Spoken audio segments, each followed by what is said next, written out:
Global Structures, Civil Engineering Training Center.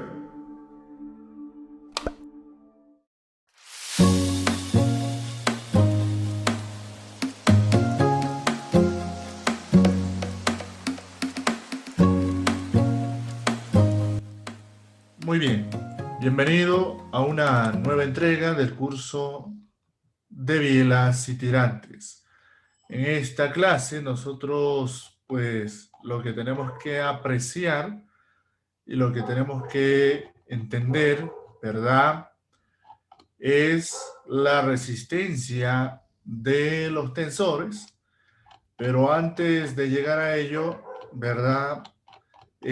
Nosotros habíamos visto en la anterior clase, aquí en el código ACI, capítulo 23, habíamos determinado, ¿verdad?, cómo se va a evaluar la capacidad, la resistencia de un puntal, ¿no? Nosotros habíamos visto y hemos determinado cómo lo vamos a evaluar. Entonces, el puntal puede tener refuerzo longitudinal, sin refuerzo longitudinal, o puede tener refuerzo longitudinal. Vemos que en ambas ecuaciones dependemos de la resistencia efectiva a compresión efectiva, ¿no? Efectiva es una resistencia efectiva, no es la cilíndrica, sino que es una efectiva que hemos descrito en las ecuaciones y que está en función al área de compresión, ¿verdad?, de los puntales. Entonces este término es común y si es que lleva refuerzo, pues le añadimos el refuerzo, ¿verdad?, de acero, ¿no? Le añadimos el refuerzo de acero y multiplicamos por la tensión de fluencia de este acero, ¿no?, que va a estar en compresión. Entonces, este Fs es el esfuerzo en el refuerzo de compresión a nivel de resistencia nominal axial del puntal. Se puede tomar F'S igual a Fy para refuerzos de grado 280 o 420, ¿no? Y ese valor del FCE nosotros lo hemos visto y hemos detallado que se va a encontrar con esta ecuación. Y esa ecuación depende de beta sub c y beta s, donde beta s está en esta tabla y beta c está en esta tabla. Entonces todo ello nos queda bastante claro, ¿verdad? Sin embargo, no hemos hablado aún sobre el tema del refuerzo distribuido, ¿no? Del refuerzo distribuido. ¿Y cómo es este refuerzo? Pues este refuerzo en las zonas D diseñadas utilizando el método puntal tensor debe colocarse un refuerzo mínimo distribuido atravesando los ejes de los puntales interiores de acuerdo a esta tabla. Entonces, ¿cuál es ese refuerzo mínimo distribuido? Nosotros podemos ir aquí en la vista, aquí en la parte inferior. Este que está aquí es el refuerzo mínimo distribuido. Entonces, en aquí puede apreciarse, ¿verdad? Claramente este también podría ser, esta es una columna, ¿no? Esta es una columna con una carga vertical, un cortante, una carga ahí, y posiblemente también tenga una carga traccionante en esta dirección. Entonces son cargas, una en compresión y la otra en tracción, que va a estar solicitando a esta estructura. Esto también podría ser la silla correspondiente a un estribo de puente. Entonces, si nosotros queremos hacer el método de bielas y tirantes para poder diseñar esta región que es discontinua, toda esta región que tiene una clasificación tipo D, de discontinuidad. Entonces, para poderlo diseñar, nosotros tenemos que aplicar el método de bielas y tirantes, porque en esta zona de discontinuidad ya no es válido el teorema de Bernoulli, los esfuerzos ya no son continuos, entonces nosotros tenemos que aplicar el método de bielas y tirantes. Entonces, ¿cómo se lo va a aplicar? Pues nosotros vamos a construir nuestras bielas, o también llamados los puntales, en el ACI, los puntales, y también podríamos tener los tensores. En este caso estamos hablando acerca de los puntales. Entonces, en los puntales, obsérvese que este que está con línea segmentada color verde, hay un ángulo alfa sub 1, un ángulo alfa sub 1, que es diferente, o puede, bueno, puede ser igual o puede ser diferente, de acuerdo a la orientación del puntal respecto a una horizontal. Esa horizontal es el refuerzo distribuido. Entonces, la horizontal en la que hay un refuerzo distribuido, con respecto a este puntal hay un ángulo alfa sub 1. En aquí puede haber un ángulo alfa sub 2, ¿verdad? O podrían ser iguales, va a depender de nuestro sistema, nuestro modelo resistente. Entonces, a estas barras nosotros le llamamos, ¿verdad?, el refuerzo distribuido, ¿verdad? Esas barras, que dependen de un ángulo alfa sub 1. Ahora, ¿cuánto debe ser ese refuerzo distribuido? Aquí me dice, ¿verdad? Este refuerzo distribuido, si es que es completamente ortogonal, es decir, perpendicular al elemento, eso quiere decir si esta es la biela, si esa es la, por ejemplo, una columna, ahí está la columna, y esa es su biela representante, entonces su refuerzo distribuido pues sería similar a los estribos, ¿no? Ortogonal. Entonces, si es que es ortogonal, colocarle, dice, 0.025 en cada dirección, ¿no? Ahora, si es que el refuerzo depende de un ángulo alfa sub 1, entonces utilizar esa expresión, ¿verdad? Ahí está. Entonces, utilizar esta expresión que depende de alfa sub 1, 0.0025, dividido entre el seno al cuadrado de alfa sub 1. ¿No? Eso es lo que debemos de utilizar. Entonces, cuando la restricción del puntal lateral, o sea, la restricción puntal de lateral no tiene restricción, como es el caso que hemos visto, entonces colocarle refuerzo distribuido. Si es que está restringido, entonces no se requiere refuerzo distribuido. Entonces, este caso, por ejemplo, este que está aquí, no tiene pues un apoyo, una restricción. Por lo tanto, le corresponde colocarle un refuerzo distribuido.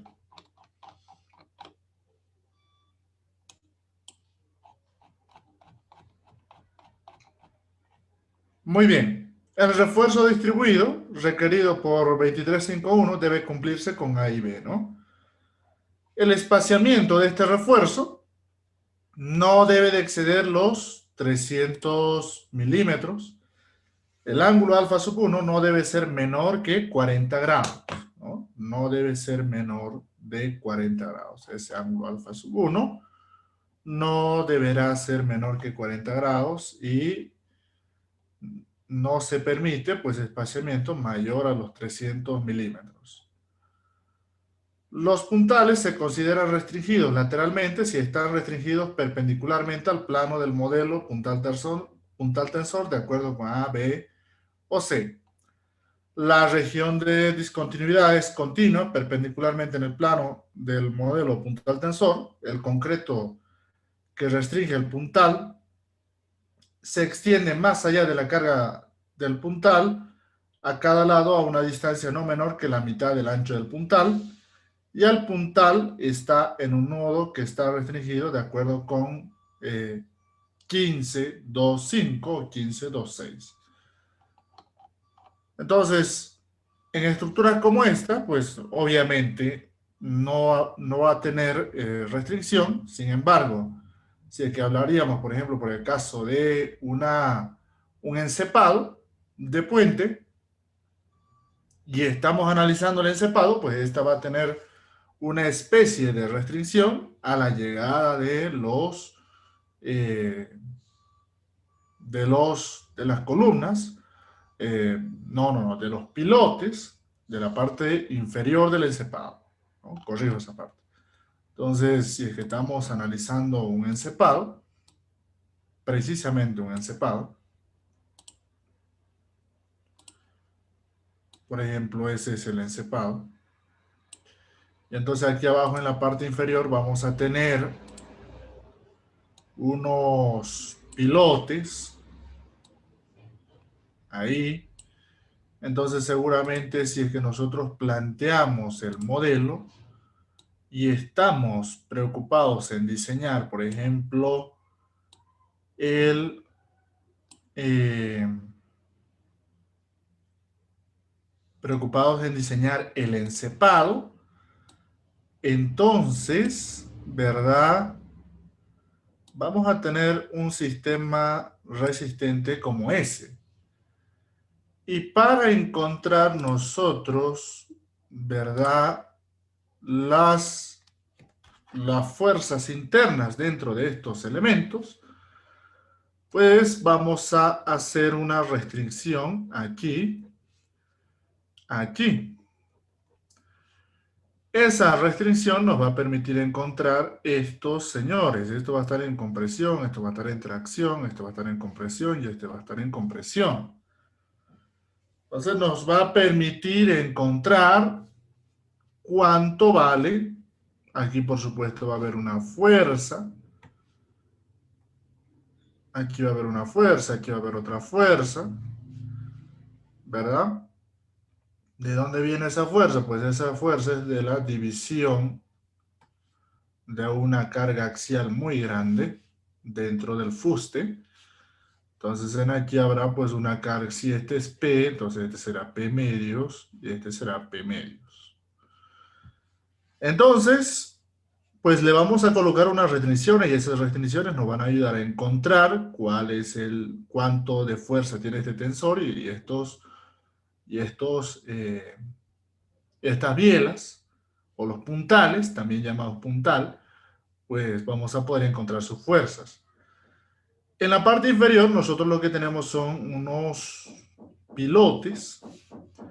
Estos pilotes, verán los pilotes, estos pilotes van a actuar como una especie de restricción, analizando de forma única a este encepado, ¿no? Analizándolo de forma única, es decir, concentrándonos únicamente en el encepado.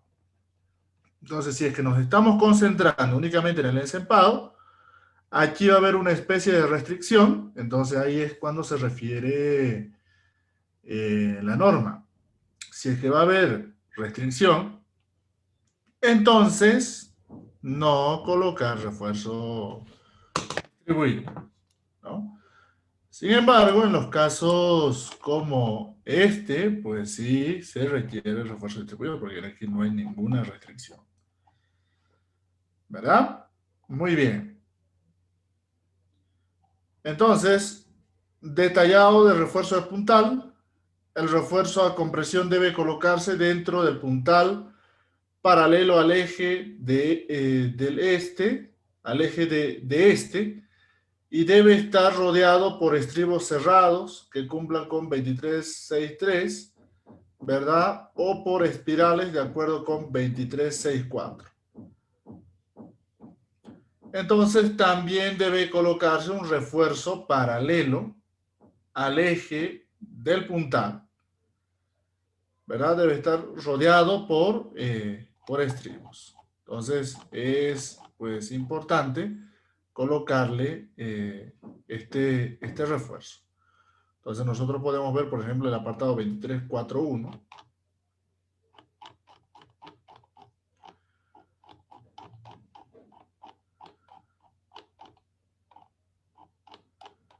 aquí. Entonces, nosotros pues vamos a tener que reforzar, ¿verdad? De forma transversal a nuestro puntal porque va a estar sometido a compresión,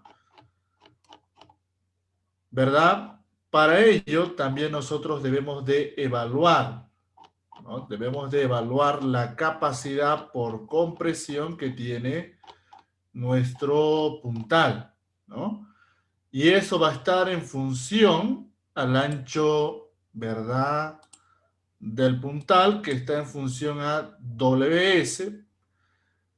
Este WS es para calcular el valor del ACS y ese valor está especificado en estas fórmulas o en estas figuras, en la I y en la 2, en la 1 y en la 2, que seguramente lo tenemos en esta parte, ¿no? Entonces, aquí tengo la zona nodal y este es el ancho del puntal en consideración, ¿no? Entonces, este ancho debe de satisfacer la capacidad por compresión y asimismo deberá llevar un refuerzo, ¿verdad? Por un refuerzo transversal estos elementos. Vamos aquí al apartado aquí. Muy bien. ¿Qué más? El refuerzo de compresión en los puntales debe anclarse para desarrollar el F'S en la cara de la zona nodal. Fs se calcula de acuerdo con 2341, ¿no?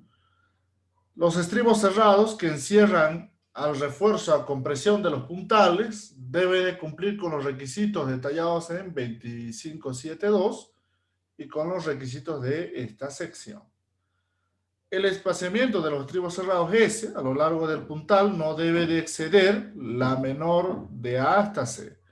Entonces hay que darle un refuerzo transversal a estos elementos. A todos los puntales, la menor dimensión de la sección transversal del puntal, 48 veces el diámetro de la barra o de alambre de los estribos cerrados, o 16 veces el diámetro de la barra del refuerzo sometido a compresión, ¿verdad? El primer estribo cerrado debe colocarse a no más de 0.5 ds desde la cara de la zona nodal en el extremo del puntal, ¿verdad? Ahí debe estar el primer refuerzo. Los estribos cerrados deben de disponerse de la forma de que cada barra longitudinal de cada esquina y de la barra alterna tenga apoyo lateral proporcionado por la esquina de un estribo o por ganchos suplementarios con ganchos que tengan un ángulo inferior no mayor a 135 grados, ¿no? En ninguna barra longitudinal deberá estar separada más de 150 milímetros libres medidos a lo largo del estribo a cada lado de la barra soportada lateralmente. Entonces hay que colocarle pues el estribo a estos elementos porque también van a estar sometidos a compresión, ¿no? Entonces ahí están, ¿verdad?, los requerimientos. Ahora sí, ya con ello, entendiendo perfectamente cómo va a ser el funcionamiento de nuestros puntales y que van a estar pues cargados con carga axial, estos deberán de llevar, si es que lleva refuerzo longitudinal, pues también tendrá que llevar refuerzo transversal, ¿no? Deberá de llevar refuerzo transversal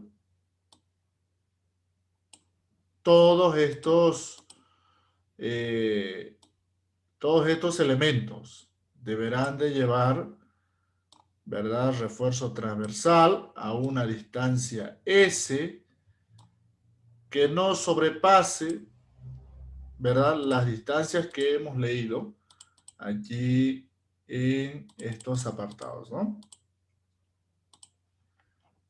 Aquí está, que no sobrepase la menor dimensión de la sección transversal de puntal, 48 veces el diámetro de la barra de los estribos, o 16 veces el diámetro de la barra del refuerzo sometido a compresión. Entonces, muy importante. Y el primer refuerzo debe comenzar a 0.5 de esa separación.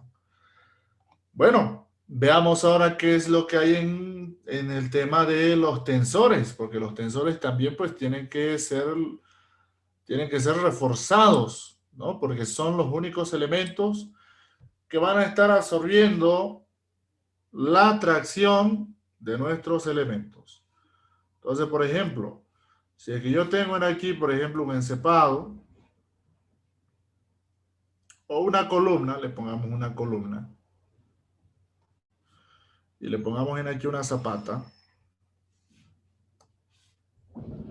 ahí le coloquemos una columna, por aquí le coloquemos la zapata, por ejemplo, esa que está ahí, y ahora aquí le va a llegar una carga axial grande de diseño, mayorada. Eso lo tenemos del análisis por elementos finitos, ¿verdad? En un programa de análisis estructural. Para hacer la modelación, nosotros vamos a tener que dividir a esa carga en otras dos subcargas. Ahí, por ejemplo. Y luego vamos a tener que plantear nuestro sistema resistente. Por ejemplo, si es que no tenemos momentos flectores, entonces la resistencia, ¿verdad? La resistencia o la presión del suelo, pues va a ser una presión rectangular uniforme. Ese es en el caso de no tener momento flector. O si es que se tiene un momento flector, pues un momento flector muy pequeño. Entonces nosotros sabemos que si este es el eje de simetría, con amarillo, si es que ese es el eje de simetría, pues claramente entendemos que de aquí a la mitad, ahí va a estar la resultante de esta primera mitad. De aquí a la mitad, aquí va a estar la resultante de esta parte de la cimentación. Por lo tanto, uno de esos nodos con una línea desde ahí hasta ahí, desde ahí hasta ahí, y en la parte de abajo, por ejemplo, ahí. Como estas son las reacciones, nosotros vamos a querer encontrar esta solución. Entonces, fácil, nosotros aquí vamos a restringir nuestro modelo y lo resolvemos la estructura.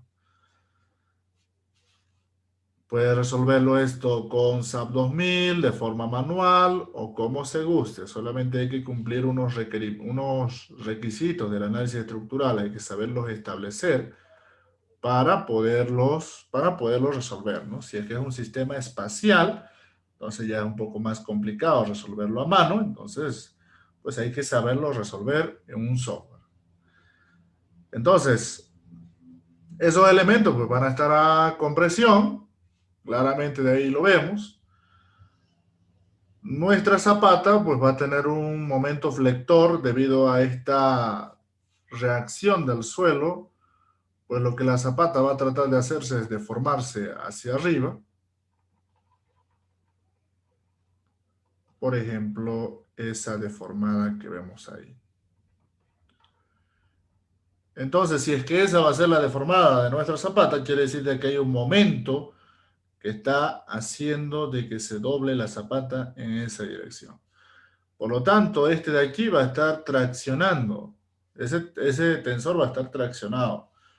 ¿Cuál va a ser la resistencia de ese tensor? La resistencia de ese tensor dice, el refuerzo de los tensores puede ser preesforzado o no preesforzado. A veces la fuerza puede ser tan grande que colocar armadura pasiva no sea suficiente, ¿no? Llamamos armadura pasiva a este área de acero, ¿no? Esto es la armadura pasiva. Y llamamos la armadura activa al APS, que es el área de acero por preesforzado, ¿no? Armadura activa. Entonces, a veces tenemos tanta tracción que no es suficiente. Ese es, por ejemplo, el caso de utilizar vigas preesforzadas, y también es válido el método, en la región de discontinuidad, ¿no? Entonces, ahí tenemos grandes tracciones y entonces, pues a veces es importante preforzarlo, ¿no? Pero si es que no es necesario el preforzado, pues bueno, decimos esto es cero. Ya está. Aquí dice, ¿no? El ATP es igual a cero para miembros no preesforzados. Nada más. Entonces es de cero. Entonces, ¿qué es lo que va a resistir este tirante? ¿Cuál va a ser su capacidad? Nada más va a ser el ATS multiplicado por el FY. Donde el ATS es la capacidad, es el acero de refuerzo por tracción. El FY es la tensión de fluencia del acero. Entonces, en otras palabras, ¿qué es lo que va a soportar esta tracción? Nada más el acero. Le dejamos el trabajo solamente para el acero. Entonces, ese acero multiplicado por el área de acero tiene que ser capaz de resistir esa tracción. Muy bien. En la ecuación 2372 se permite tomar delta P igual a 420 megapascales para el refuerzo preesforzado adherido, igual a 70 megapascales para el refuerzo preesforzado no adherido. Se permiten otros valores de delta FP cuando se justifiquen por medio del análisis, pero delta FP no debe tomarse mayor que la diferencia de estos dos. Entonces, reiteramos, si es que le vamos a colocar preesforzado, tomamos este segundo miembro añadido, ¿verdad? Como capacidad del tensor. Muy bien. ¿Cuál es el detallado de los tensores? El modelo puntal tensor en el eje del centroide del refuerzo de un tensor debe coincidir con el eje del tensor supuesto. Muy importante, ¿no? Esto sí que es muy importante. En el modelo puntal tensor, el eje del centroide del refuerzo en un tensor debe de coincidir con el eje del tensor, ¿verdad? Supuesto. Ese refuerzo de un tensor debe de coincidir, ¿no? En otras palabras, por ejemplo, puede ser que yo esté o tenga este sistema.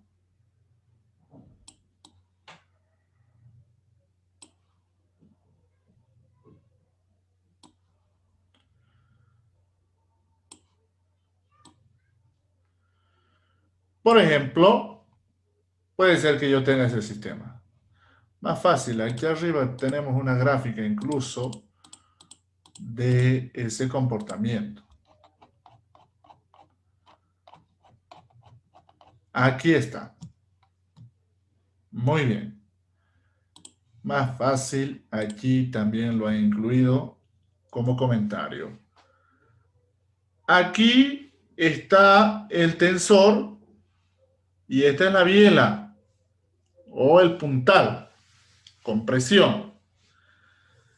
¿Cuántas barras tengo arriba respecto del eje del tensor? 2 barras. ¿Cuánto tengo abajo? 2 barras. Por lo tanto, el eje del refuerzo del tensor es el mismo eje del tensor. Entonces, eso tiene que quedar clarísimo, ¿no? Clarísimo. Ah, bueno, entonces, ¿qué hago en una zapata? Bueno, en una zapata no vas a tener refuerzos así distribuidos en múltiples ramas o múltiples filas, ¿no? En una zapata vas a tener una cama o una capa de refuerzo, en una cimentación. Entonces, como vas a tener una sola cama de refuerzo, simplemente ahí pues estará la barra y ese es el que va a soportar la tracción. Entonces, el eje del tensor debe ser el mismo del eje centroidal de los refuerzos. Muy bien, entonces nos queda clarísimo, ¿verdad? Ese apartado, ¿verdad? Clarísimo. Muy bien. El refuerzo del tensor debe anclarse mediante dispositivos mecánicos, anclajes de posttensado, ganchos estándar o mediante desarrollo de las barras rectas, de acuerdo con 2383, excepto en tensores extendiéndose desde nodos de barra curva diseñados de acuerdo con 2310. También puedes tener barras curvas. La idea es de que el refuerzo quede perfectamente anclado para poder desarrollar ese nivel de tensión dentro del refuerzo, porque de nada sirve colocarle a nuestro refuerzo y que no esté anclado, eso quiere decir que no esté trabajando. Entonces pues habrá que añadirle pues la longitud de anclaje suficiente para que éste pueda trabajar. Pues si es que no trabaja, si es que no está agarrado al concreto, pues en vano va a ser igual, no va a aportar resistencia. Eso es lo que me está diciendo ahí en la normativa.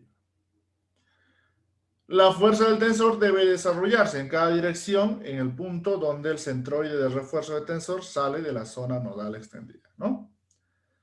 Entonces, garanticemos que el refuerzo efectivamente trabaje por tracción, ¿verdad? Por tracción y esté perfectamente adherido, por lo tanto la longitud de desarrollo debe ser tomada en cuenta para estos fines.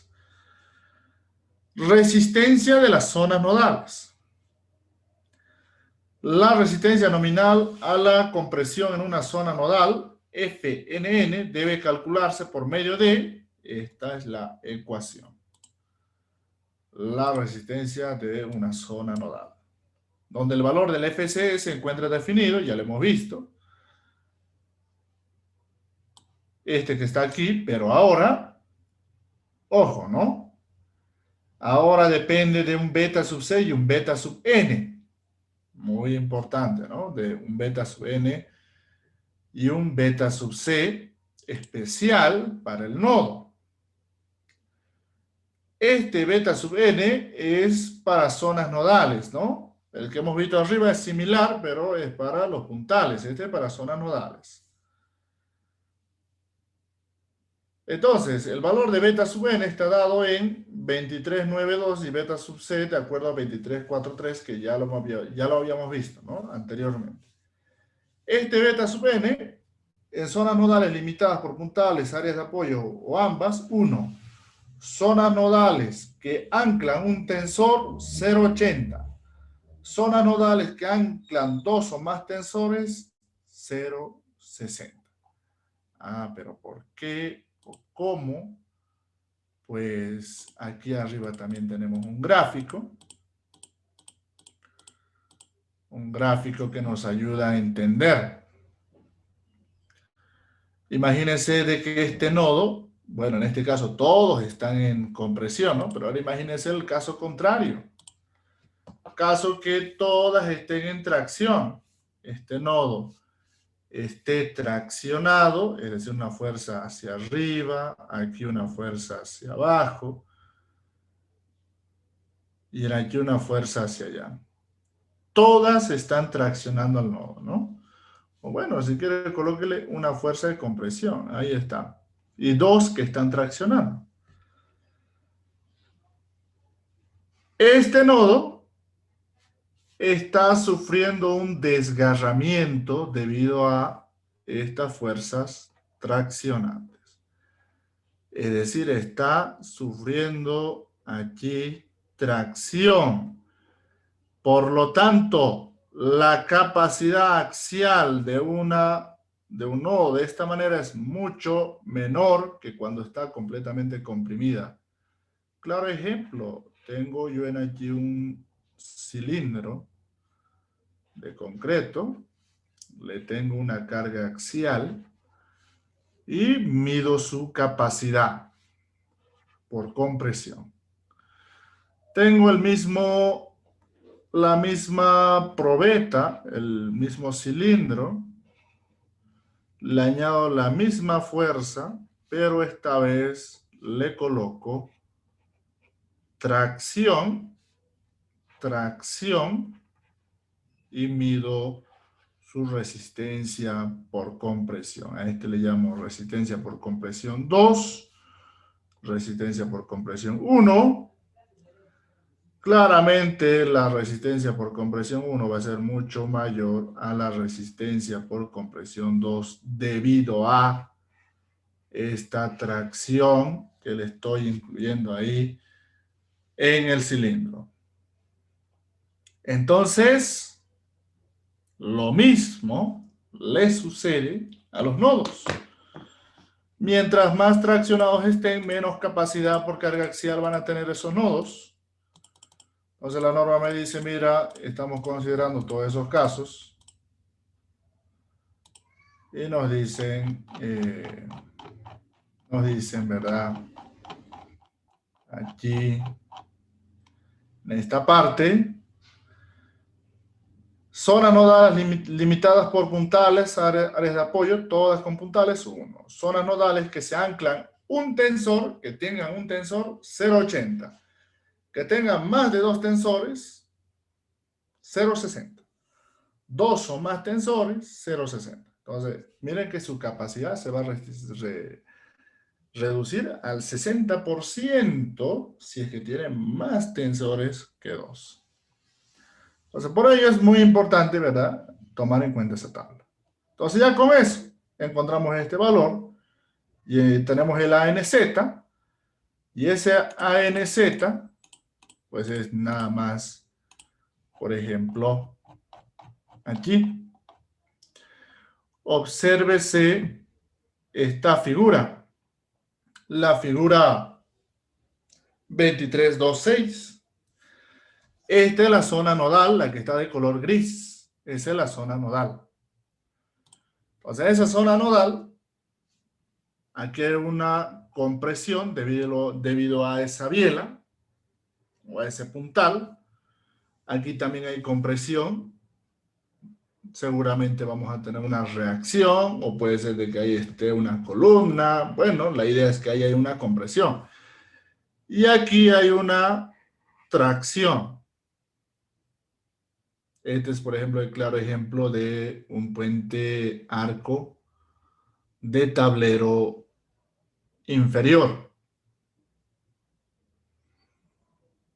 Entonces, ¿qué sucede? Esta es la zona nodal. Este que está de color gris. ¿Cuál es la capacidad de la zona nodal de la cara que tiene por compresión o que va a estar soportando las compresiones? Entonces, el ACE, el valor del área efectiva por compresión, es esta cara. La cara perteneciente a la zona nodal que está soportando las compresiones de la biela o del puntal. Entonces, esta cara es la que está soportando. Entonces me dice la norma, ok, encontrate esa área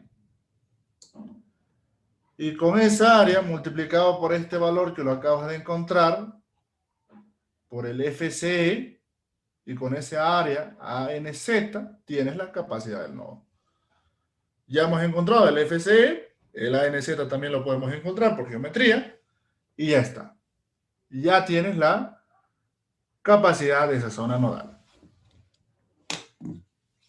Y entonces, pues dices, ok, si pasa, pues perfecto. Si no pasa, pues rediseñamos el elemento. ¿Verdad? Entonces, eso es lo que se tiene que verificar. Zonas nodales, tracción, compresión, bielas y tirantes, y ya está. Y por supuesto sus longitudes de desarrollo para garantizar que la barra esté anclada, ¿no? Para que pueda desarrollarse el esfuerzo que estamos esperando en el acero. Muy bien, ahí está. ¿Y cómo lo vamos a poder desarrollar o cómo lo vamos a poder trabajar? Pues aquí hay una memoria, tanto para el ASHTO como para lo que dice el ACI, para poder evaluar, ¿verdad?, las capacidades de los elementos. Por ejemplo, veamos también qué dice el ASHTO. Veamos también qué dice el ASHTO para la resistencia de los elementos. Muy bien. Entonces, veamos qué dice el ASHTO para también ver pues la capacidad de los elementos de acuerdo a la normativa ASHTO. Entonces, por ejemplo, en este momento estamos viendo la sección 5 del código ASHTO LRFD 2014. Apartado 6.3, modelo puntal tensor. Es exactamente la filosofía para poder ver, ¿no?, nuestro modelo, es exactamente el mismo. Entonces lo que tenemos que ver son los dimensionamientos del puntal de compresión. Resistencia del puntal sin refuerzo. Entonces su resistencia va a ser igual a un valor de FSU por el ACS.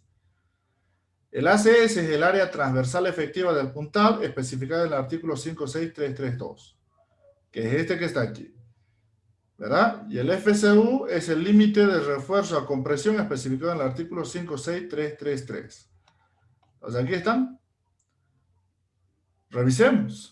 Área de refuerzo efectivo de puntal. El valor del ACS debe determinarse considerando un área disponible de concreto y las condiciones de anclaje en los extremos del puntal, como se muestra en la figura 56321, así como está esto de aquí, 56231.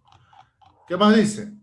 Dice, cuando el puntal está anclado con refuerzo, debe considerarse que el área efectiva del concreto se extiende a una distancia hasta 6 veces el diámetro de, dice, la barra del anclaje, como se muestra en la figura 5633321. O sea, este es el tensor, ¿no? Este es el tensor.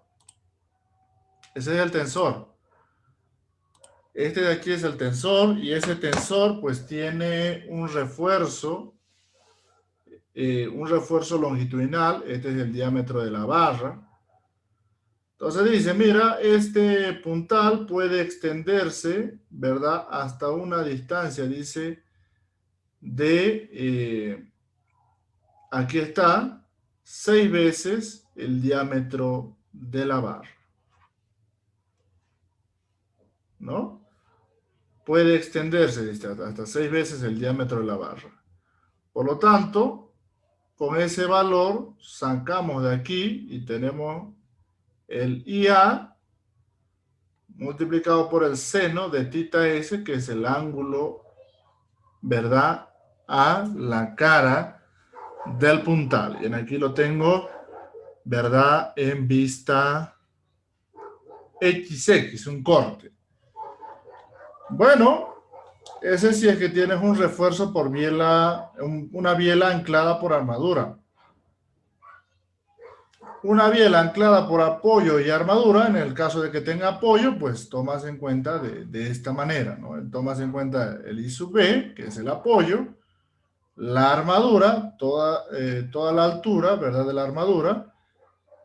Ahí está, un valor de HA, y encuentras, ¿verdad?, el L sub B más el seno de θ S, que es el ángulo al eje de la biela, más el HA por el coseno de este θ S. Entonces, aquí vemos que tenemos una armadura y desde ahí le sumamos 6 veces el diámetro de la barra y vamos a encontrar el HA. ¿No? Entonces, ahí está.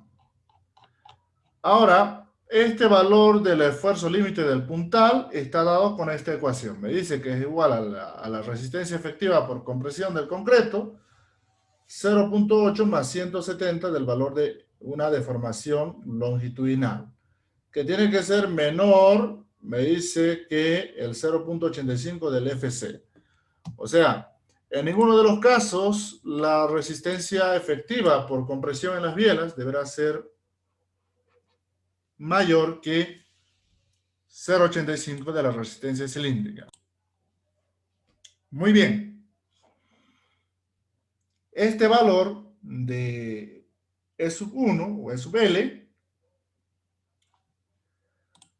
es la deformación, ¿verdad? La deformación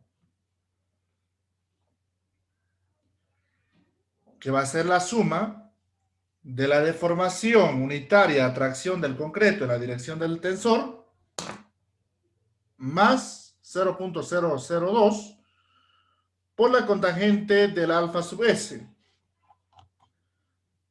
¿verdad? El alfa sub S, donde este alfa sub S es el ángulo menor entre el puntal de compresión y los tensores adyacentes. Este que está aquí, similar al teta sub S, o sea, es el ángulo entre el tensor y el puntal. Entonces, como conocemos el ángulo, y también vamos a conocer a qué esfuerzo se encuentra nuestro elemento, nuestro tensor, vamos a conocer el nivel de esfuerzo, la fuerza, ¿no? Vamos a conocer la fuerza que hay en el tensor, fácilmente vamos a poder determinar su deformación unitaria por tracción. Muy bien. Entonces, como vamos a determinarlo, pues ya podemos reemplazarlo y tenemos en aquí esta expresión. Y con ello, pues ya tenemos todos los valores para poder determinar la carga axial del puntal sin refuerzo. Ahora, cuando tenga refuerzo, pues nada más le añadimos el FY por el AS, ¿no? Que el AS, SS es el refuerzo del puntal. Veamos qué dice, también está en el manual en el MTC, página 225. De la misma manera, ahí están, precisamente son las mismas figuras que dice el ASTO. Las mismas, ¿verdad? Ahí están las mismas figuras y la misma ecuación, ¿verdad? Exactamente lo mismo que el ASTO que acabamos de leer. Muy bien. ¿Qué dice el RFD 2017? Artículo 582, página 483. Dice, modelación estructural. Ahí va a estar, ¿verdad? El nodo, sus caras, ¿verdad? En este caso, una cara sometida a pura compresión.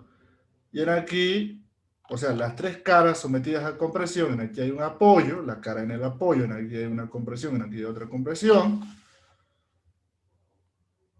Y este es el caso, por ejemplo, cuando tengas refuerzo de acero.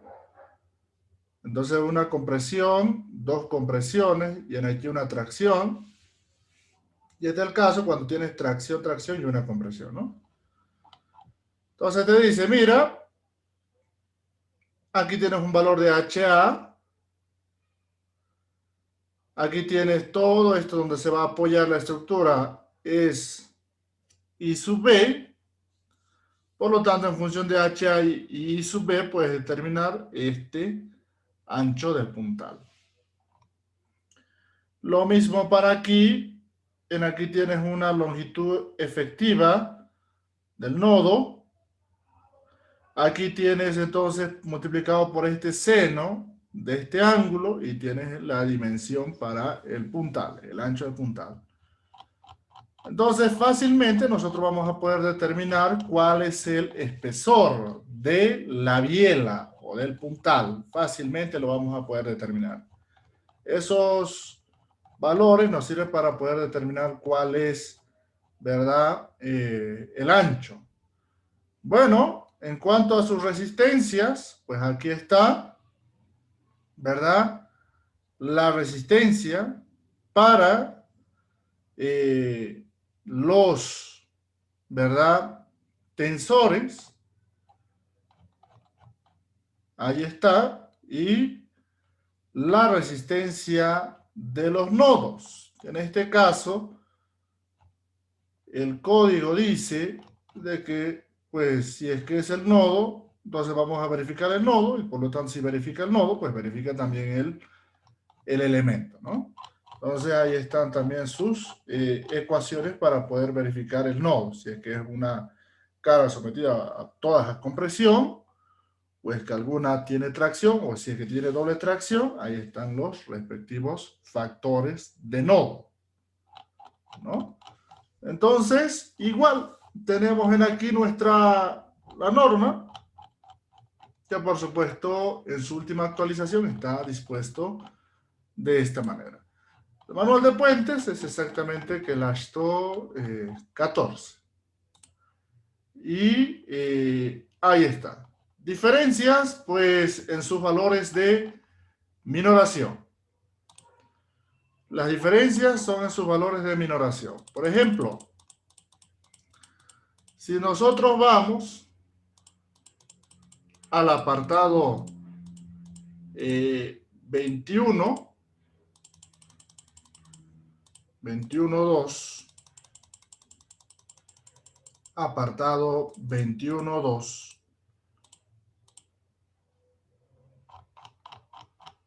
Aquí hay una tabla en el apartado 21.2. Aquí está. Factor de resistencia.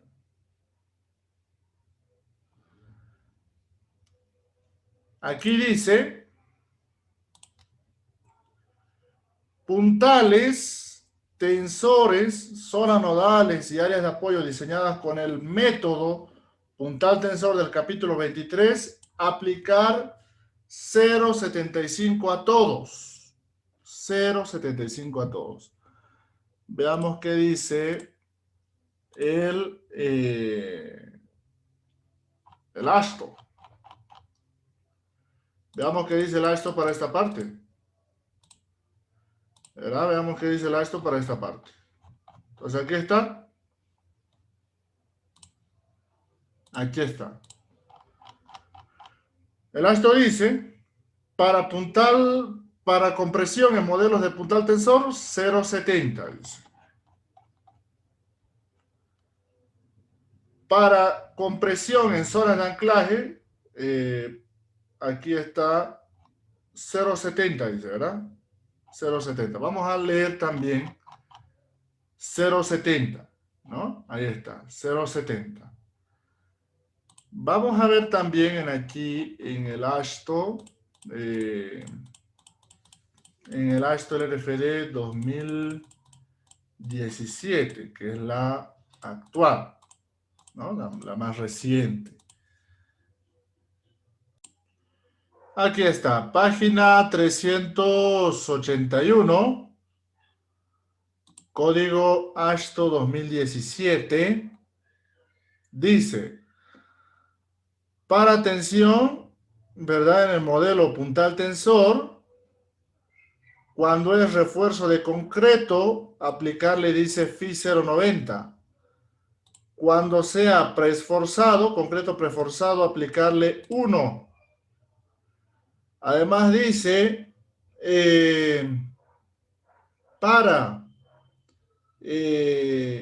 aquí está, ¿no? Este es para la tensión.